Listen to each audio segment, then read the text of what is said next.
The compound buzzed with whispers long after she walked away. The SEALs, who had once laughed at her, now spoke in low voices, their pride fractured, their certainty shaken. They gathered in corners and hallways, trading theories like soldiers passing. Contraband, some said she was former Black Ops, someone buried deep in the shadows of missions that had never reached the light. Others claimed she was never military at all, that she was something else entirely, something no one wanted to name aloud. Commander walked among them, his face carved with stone, his silence heavy. He heard their words. He felt their doubt. He saw the pride they clung to splintering beneath the weight of her performance. The record had stood for 10 years unbroken. Not, even by the best of them. Yet she had walked into their house without fanfare, without a uniform, and torn it apart with nothing but willpower. And now his men could not look at each other without the shadow of her echo between them. At the mess hall, one group argued fiercely. One man swore he had seen her before on a mission that was never spoken of, his voice sharp as he claimed she had been part of a classified team years ago. Another man laughed bitterly, saying if that was true, she would not have come here asking to try. She would have already known her worth. Yet the bitterness in his laugh betrayed the fear gnawing at his chest, the fear that she had shown them all their limits in front of each other. That night, the commander sat, alone in his quarters, the stopwatch still in his hand. He stared at the numbers glowing back at him, the proof of what she had done, the proof that no one could erase. He tried to tell himself it was coincidence that maybe she had trained harder than anyone suspected. But deep down, he knew better. Her movements were not the product of training alone. They were the product of experience, of battles unseen and scars invisible, and that truth weighed heavier than the silence in the room. The next morning, she returned, her body still bearing the marks of the gauntlet. But her eyes steady as ever, she walked into the compound without hesitation, as though she belonged there. The SEALs turned to watch her, their silence thick with resentment and awe, their discipline stretched thin between anger at being shown up and fascination at the mystery she carried. The commander stepped forward to meet her, his voice low and sharp, asking her why she had come back. She looked at him calmly and said, "I am not finished." Her words cut through the compound like a blade. The men stiffened their fists, clenched their jaws tight, because they had given everything to the grinder, and none had triumphed like her. Yet she claimed she was not finished, as though their record, their pride, their blood was only the beginning. The commander narrowed his eyes, demanding to know what she meant, but she offered nothing more, only the steady silence that left his men restless.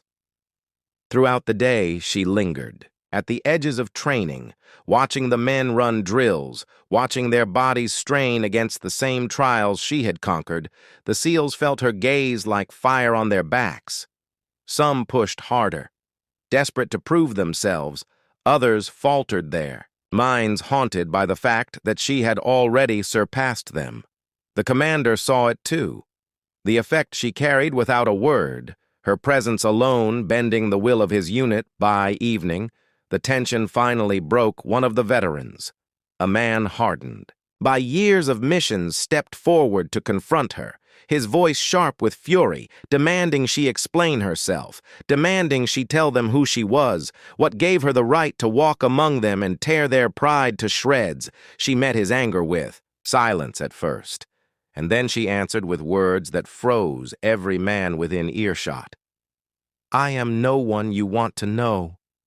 The veteran sneered at her words, calling them riddles, accusing her of hiding behind mystery, but as he stepped closer, she turned, her gaze on him, and for the briefest second, the steel in her eyes carried a shadow that made even him step back. He would never admit it, but he felt it.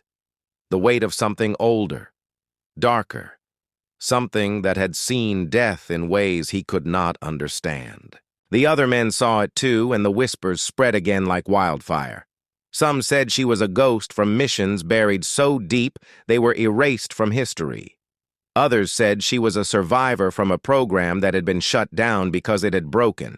Too many lives. Others said nothing at all because they did not dare name what they feared. The commander heard it all, and he knew the truth was dangerous because whatever she was, whatever her story, she was not done. And when she finally chose to reveal it, none of them would be ready. That night, as the compound settled into uneasy silence, the commander stood outside staring at the horizon. His mind heavy with questions, he wanted to believe she was only a visitor. Only a woman who had proved her strength, but the unease in his chest told him otherwise. He replayed her words again and again. I am not finished. And the more he thought of them, the colder his blood ran. Because he realized she had not come to prove herself to them. She had come to prove something to herself, and whatever that was, it carried shadows that reached beyond the record, beyond the grinder, beyond anything his men had ever faced, and he feared that soon those shadows would spill into their world, and as the wind tore across the training ground carrying whispers through the night, the commander knew that the real test had not yet begun.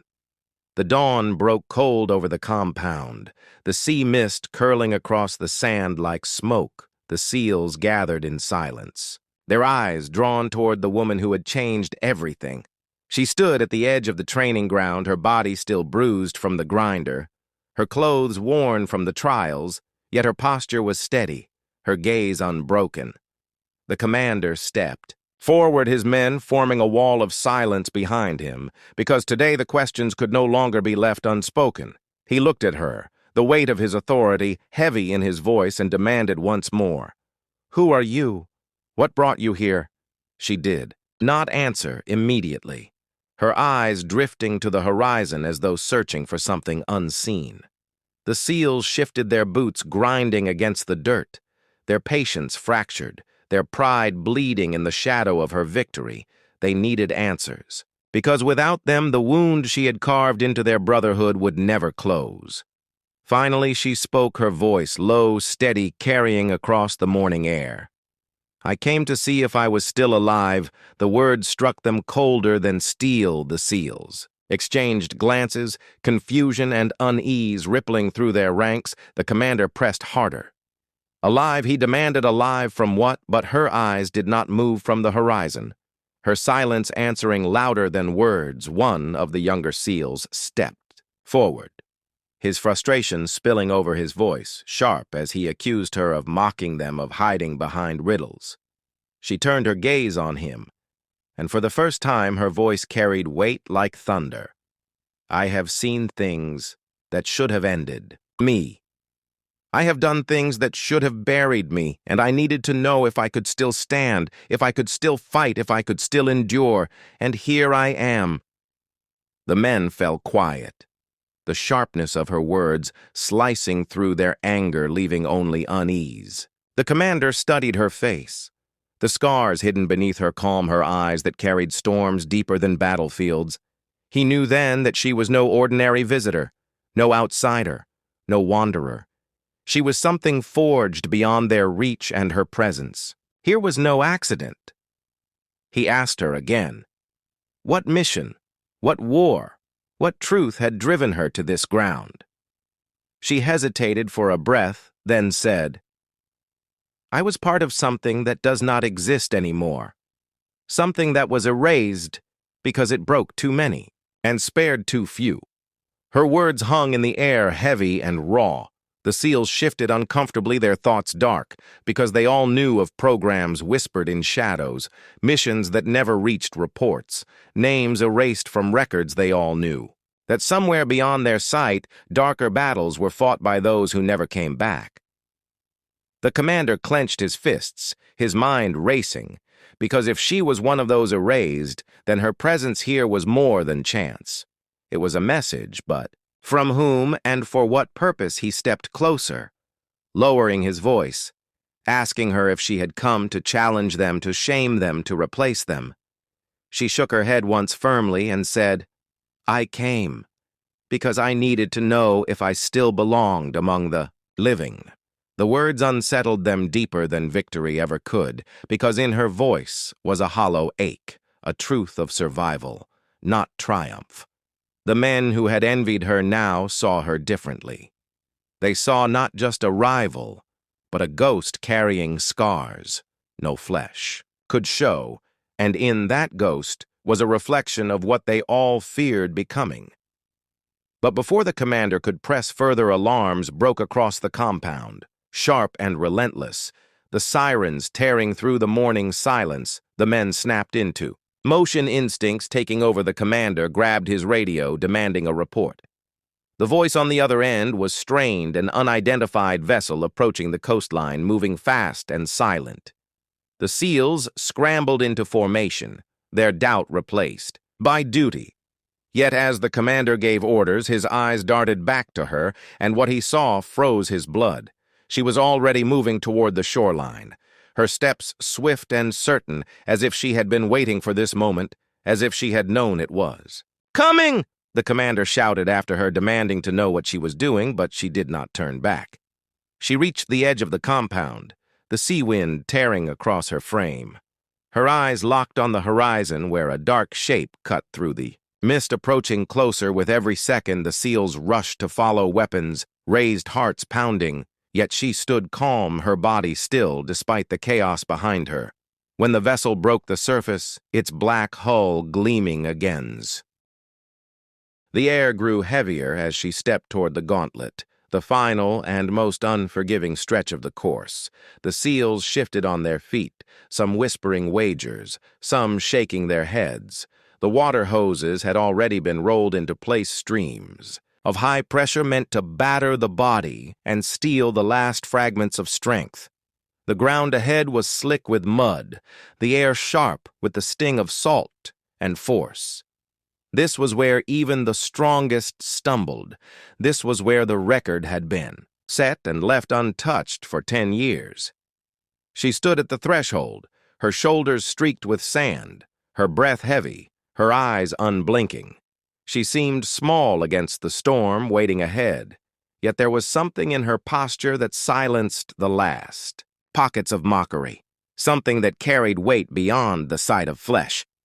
The commander barked for the hoses to begin, and the water burst forward like roaring serpents, striking the mud, tearing into the course with merciless fury. The gauntlet was alive with chaos, and she was stepping into its jaws.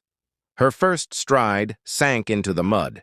Her body jolted sideways as the force of the hose slammed into her frame.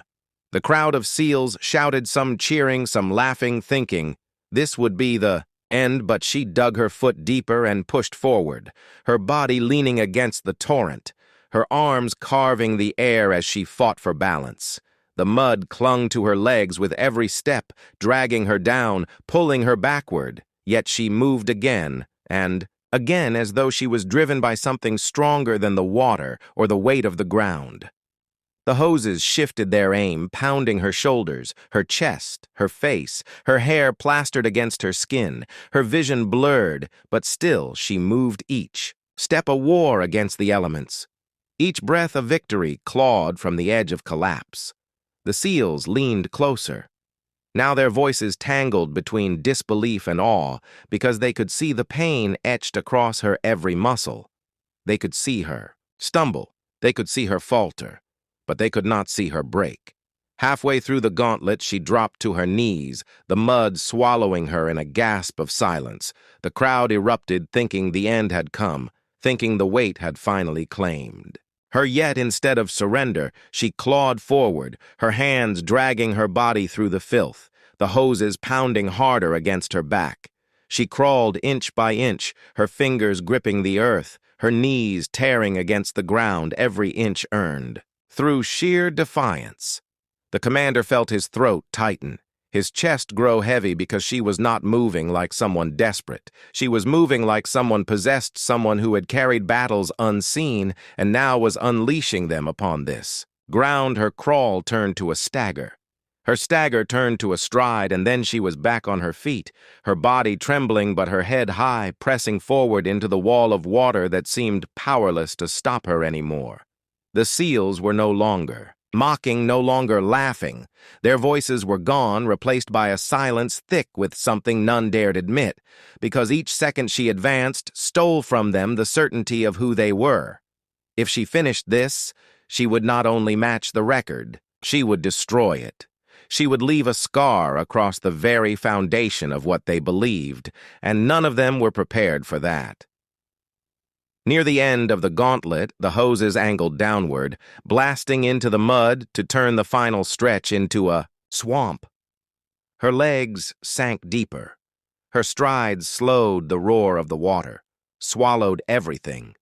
Yet her eyes never shifted from the line ahead, her hands clenched into fists, her teeth locked, and with a guttural force of will she lunged again, pulling, free of the sucking earth and pressing on. The crowd erupted into shouts now, not of mockery, but of instinctive disbelief. Some yelled for her to stop, others urged her forward, though they did not know why their voices carried desperation, as though they were caught in the tide of something greater than themselves, and she was the vessel breaking it open. Her body was battered, her skin raw, but the fire in her steps did not die. She stumbled again near the final 10 yards, collapsing into the muck, her arms shaking so violently that for a moment even the commander thought she could not rise. But then she pressed her palms into the mud and forced her body upward, one leg, then the other, her figure rising against the roar of water until she stood once more, the mud dripping from her face like shadow, her frame bent but unbroken, and then she ran.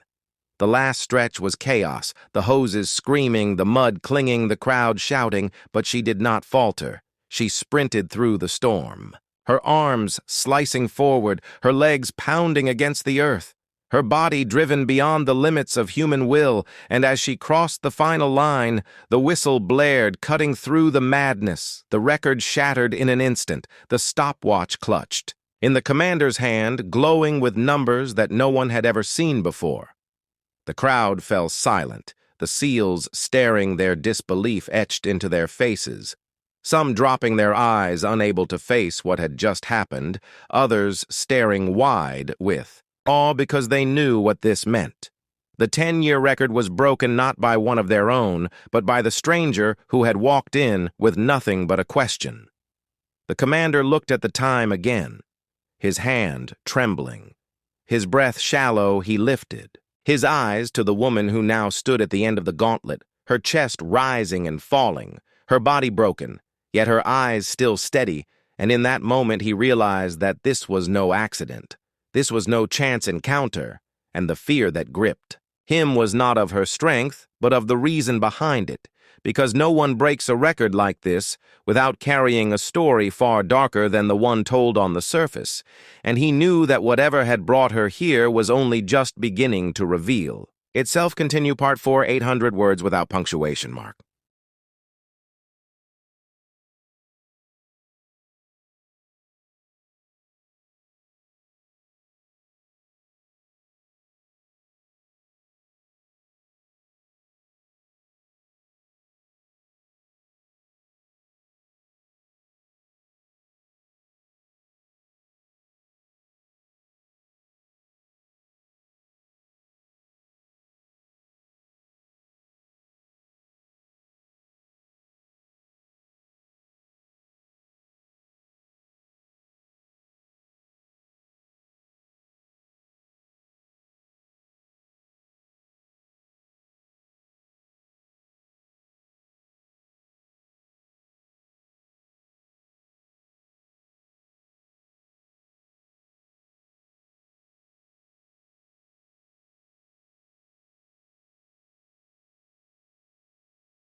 The training ground was alive with the sound of waves crashing against the shore and the steady rhythm of boots striking the sand. The Navy SEALs moved in unison, their bodies carved from discipline and their eyes locked on the relentless drills. Before them, sweat poured down their faces, but they pressed forward with the kind of determination that only men forged in fire could carry.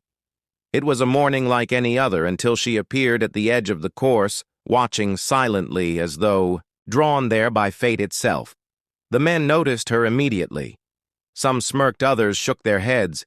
She did not belong here.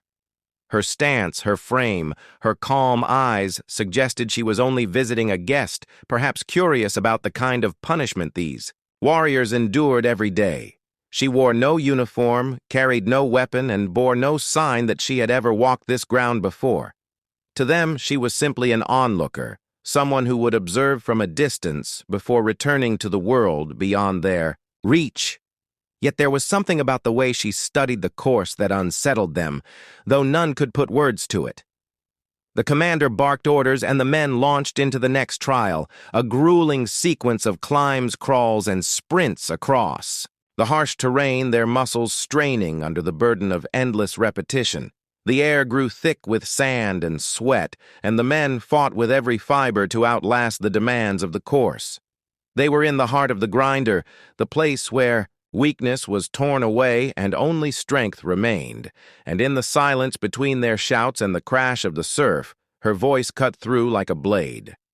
"Can I give it a try?" she asked, and the words hung in the air like smoke.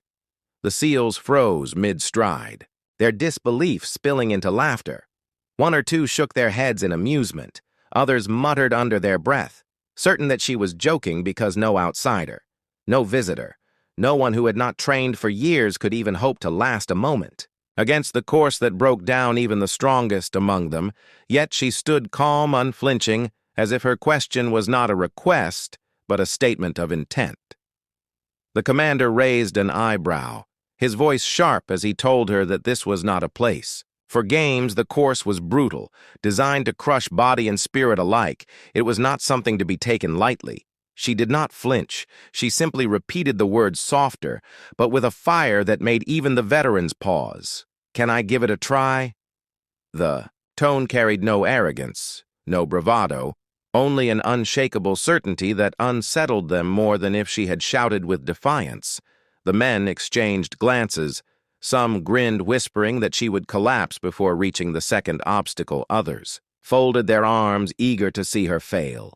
They were warriors forged by pain and steel, and they had seen countless men crumble under this same trial. How could she possibly hope to stand where so many had fallen? The course was not just physical, it was mental. It was a beast that chewed through pride and spit out defeat, and yet she stepped forward without hesitation, as if she had been waiting for this moment her whole life. The commander hesitated for a long breath, then finally nodded his approval, though his eyes carried doubt. He told her she could try, but warned that one step onto that sand meant commitment. There would be no stopping until the course ended, whether by victory or by collapse. She nodded once firmly, her gaze fixed on the path ahead, her feet carrying her onto the same ground that had broken even the hardest of men. The SEALs murmured among themselves, their laughter fading into silence as they watched her position herself at the starting line. The whistle cut, the air sharp and merciless, and she launched forward, her strides, sure, her movements precise. She attacked the first wall with a strength that startled the onlookers, climbing swiftly and dropping down without hesitation, then hit the crawl through mud with a speed that defied expectation. The men leaned closer, their skepticism cracking into curiosity, their voices hushed as they followed her progress. She was not only moving through the course, she was moving with the confidence of someone who had done it before, yet none of them had ever seen her. The commander folded his arms, his expression tight because already she had lasted longer than he expected. Already she was proving that she did not step onto the course by chance. There was something in her every motion, something controlled, something dangerous, and as she tore through the first sequence without breaking pace, he felt the hairs on his neck rise. The course was designed to break spirits, not to bend so easily to a stranger. And yet here she was, turning their disbelief into silence. The seals who had been waiting for her to stumble now leaned forward. Their smirks gone, their laughter buried, because every second she endured stole a piece of their certainty she was not. Supposed to make it this far, she was not supposed to move with such precision. She was not supposed to belong here. Yet she did, and with every obstacle she conquered, she forced them to question everything they believed about what it meant to stand on that ground. And as she drove into the next phase of the course, her breath steady her movements, unbroken. The commander realized with a sinking weight that this was no mere visitor. This was someone who carried a secret, a reason for being here, that none of them yet understood, and the thought gnawed at him like a shadow creeping over the sand, because if she was not here to watch, then why was she here at all? The sun pressed harder against the training ground, its heat mixing with the sweat and grit that clung to the air. The seals gathered tighter around the course. Their arms folded, their eyes narrowed as the visitor drove herself deeper into the trial. Each step she took carved silence into their ranks, because every man present had seen countless hopefuls broken here, yet this woman was still moving strong, her muscles carrying her through obstacles that were designed to tear the fight from the toughest warriors. One of the men finally broke the silence, calling out to her, his voice laced with challenge, telling her that the real test was coming, that the walls ahead had ended careers and broken bones.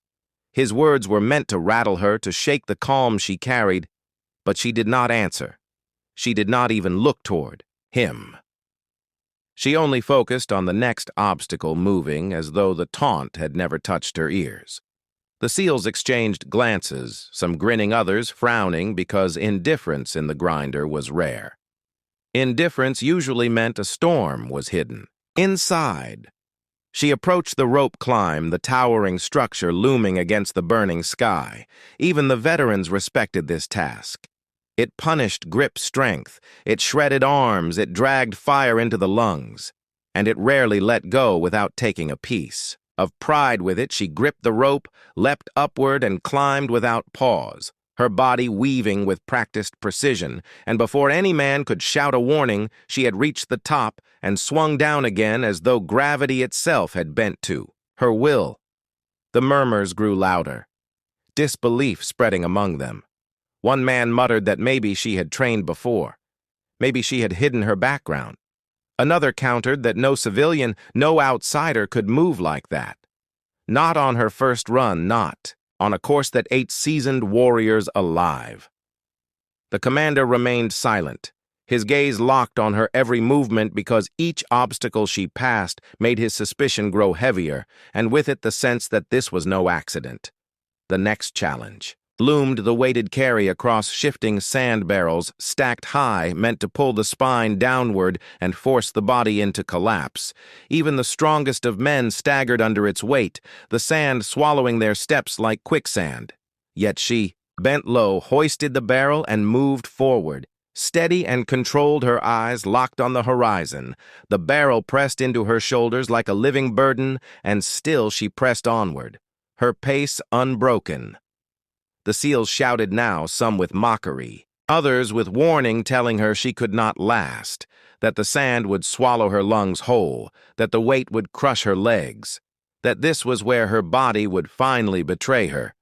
But she moved with a silence that unnerved them every step, calculated every breath drawn with purpose, her frame small against the endless weight, yet somehow unyielding, as though she was carrying more than iron, as though she was carrying memory itself. By the time she reached the end of the carry, her shoulders trembling with strain, her legs quivering, she did not collapse, as many expected. She lowered the barrel with deliberate control, then straightened, and without a pause advanced toward the next challenge, her steps slow but steady. The seals felt the Air changed their taunts, slipping into silence, their voices trailing off because none could deny what their eyes were seeing. She had endured obstacles that broke trained men, and she had not faltered. The commander finally barked at his men to continue, their own drills unwilling to let them stand idle, but his own eyes never left her. He studied her movements, each stride, each reach, each breath, because somewhere in her rhythm he heard the whisper of experience. This was not the work of a beginner. This was the work of someone who had been tested before, somewhere unseen, somewhere unspoken, and the thought pressed cold into his chest. She reached the endurance crawl.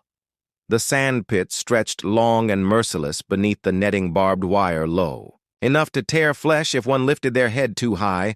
The crawl devoured lungs, scraped knees, shredded resolve. The SEALs who trained here knew its cruelty well, and they watched with morbid fascination as she dropped to the ground and drove herself forward. Every pull of her arms digging through sand, every push of her legs sliding her closer to the end. The wire snagged at her hair. The sand clawed at her face. Yet she did not slow. Her breath came, H.